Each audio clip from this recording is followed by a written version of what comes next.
3 a.m. Can't sleep. You're staring at the ceiling, and your brain starts doing that thing where it adds up numbers you didn't ask it to add. Your car payment, 37 months in, 41 left to go, $487 every single month. And suddenly you realize something that makes your stomach drop.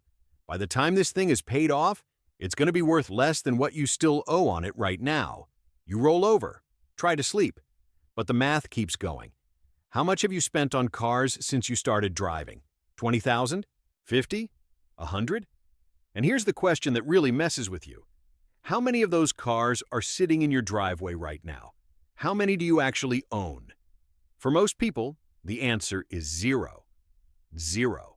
All those payments, all those years, and you own nothing. If you clicked on this video, I think you already feel it. That weird sensation in your chest when you realize the game might be rigged.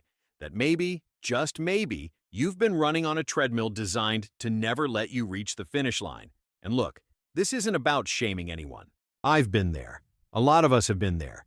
But there's something happening in America right now that we need to talk about. Something that's quietly draining wealth from millions of people while they think they're just living a normal life. It's called the lease loop. And once you see it, you can't unsee it. Now, you might be thinking, okay, Dom, I get it. Leasing is bad. I should buy instead. Problem solved.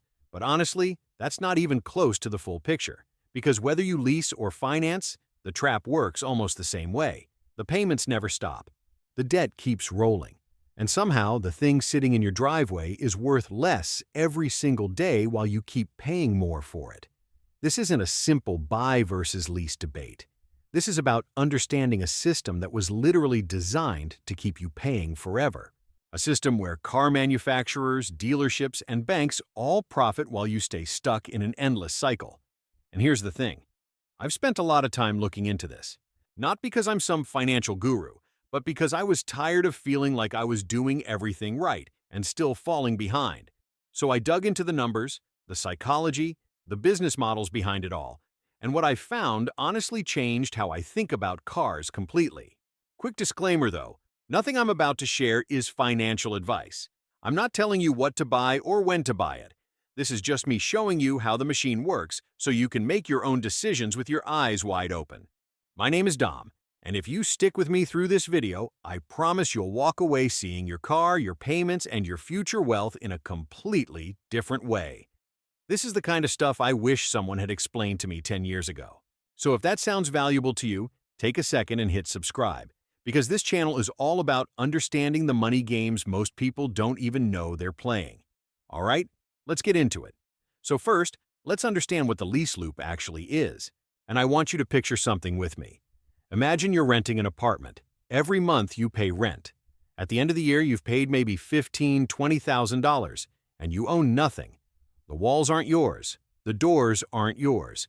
You're just paying for the privilege of being there. Now imagine doing that, but for something that loses value every single day. Something that's worth 20% less after just 1 year. That's what leasing a car is. You're renting a depreciating asset. And at the end of your lease, you hand back the keys and start all over again. But here's where it gets really interesting. The average lease is about 3 years, so every 36 months, you reset. New car, new payments, new cycle. You never build equity. You never reach that finish line where the payments stop. Let's do some quick math together. Say you lease a car for $400 a month. That's $4,800 a year. Over 10 years, that's $48,000. And at the end of those 10 years, what do you have? Nothing. Zero. Just memories of 4 different cars you never owned. Now compare that to someone who buys a reliable used car for $15,000, pays it off in 3 years, and then drives it for another 7. They spent maybe $20,000 total, including some maintenance. And they have those 7 years with no payment at all. That's not a small difference. That's a $28,000 difference in 1 decade from one decision. But the lease loop isn't just about leasing, it's about the mentality. Because even people who finance their cars often fall into the same trap. They finance for 5 or 6 years, and right around year 4, they get that itch. The car's feeling old. There's a scratch on the bumper. The new models look so nice. And what do? They trade it in, roll their remaining debt into a new loan, and start the cycle all over again. It's like a hamster wheel, but instead of a hamster, it's your money, just running and never getting anywhere. Now, here's what blew my mind when I first learned about it. This system isn't an accident. It's by design. Think about it from the car manufacturer's perspective. If you buy a car and drive it for 15 years, they sell you one car. But if you lease or trade in every 3 years, they sell you 5 cars in that same period. 5 cars instead of one. Which customer do you think they want? That's why dealerships are trained to never talk about total price. Ever notice that? You walk in, and within 5 minutes they're asking what monthly payment you're comfortable with. Not how much do you want to spend. What monthly payment works for you? Because once you're focused on the monthly number, they can stretch the loan longer, hide fees in the fine print, and make almost any car seem affordable. A 6-year loan at $400 a month sounds manageable, but that's nearly $29,000 for a car that might be worth $8,000 by the time you pay it off. The dealership wins, the bank wins, the manufacturer wins, you just keep paying. And then there's the captive finance companies, Ford Credit, GM Financial, Toyota Financial Services. These aren't just helpful lending options. These are massive profit centers for car companies. In some years, the financing arm makes more profit than selling the actual cars. Let that sink in. They make more money lending you money than they do building vehicles. You're not just a customer. You're a revenue stream, a subscription they can count on for decades. Now let's talk about the part that really keeps me up at night, the opportunity cost. Every dollar you spend on a car payment is a dollar that could be doing something else, and not just sitting in a savings account.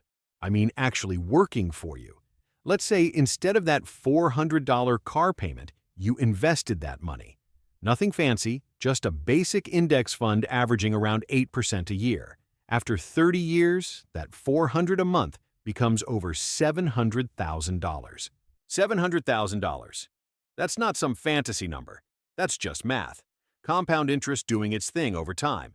But instead, that money went to cars that are now sitting in junkyards or being driven by someone else.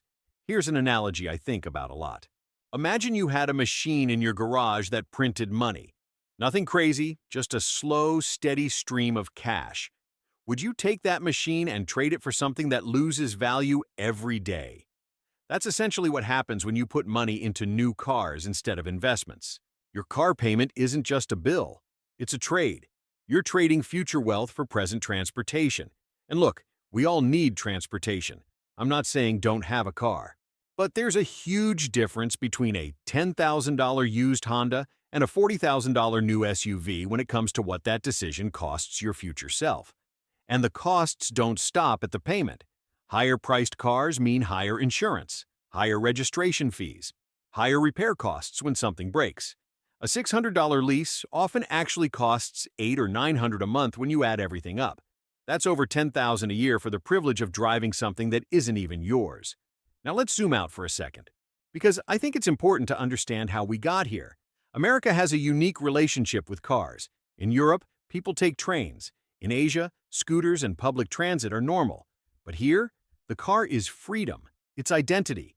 It's the American dream on 4 wheels. And that made sense when suburbs were being built and highways were expanding.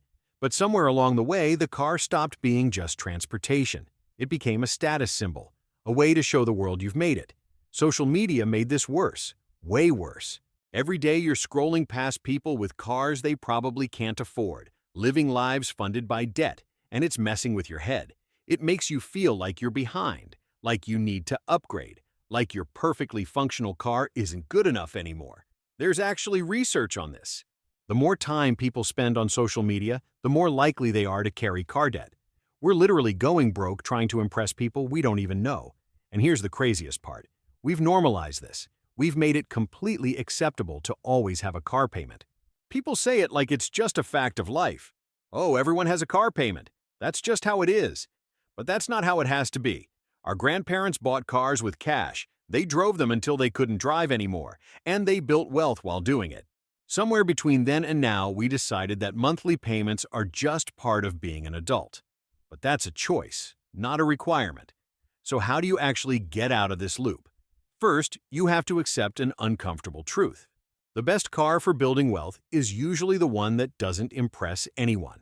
I know that's not what you want to hear, but it's real. There's a book called The Millionaire Next Door. Researchers spent years studying actual millionaires, not celebrities, just regular people who built seven-figure net worths. And you know what they found? Most of them drove used cars, paid-off cars, boring cars. They understood something that most people don't. A car is a tool, not a trophy. Warren Buffett, one of the richest people on the planet, drove the same car for years, not because he couldn't afford better, but because he understood the game. Here's a practical strategy that actually works.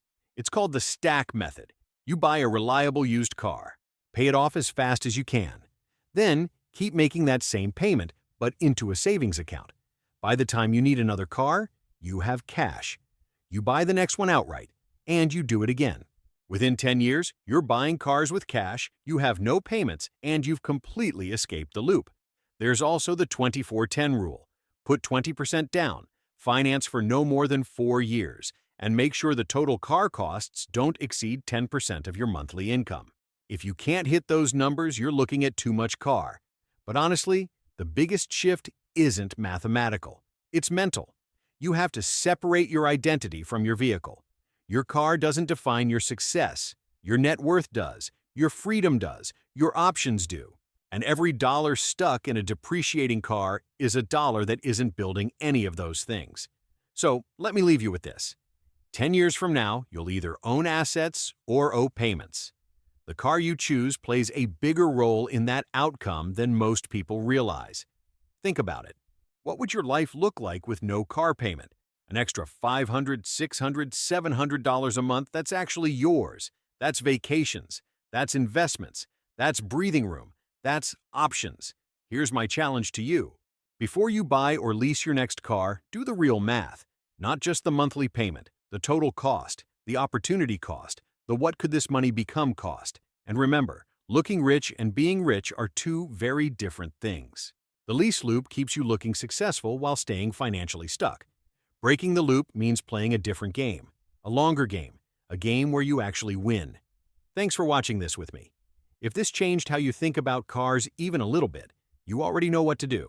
Subscribe, because there's a lot more of these money games we need to unpack together.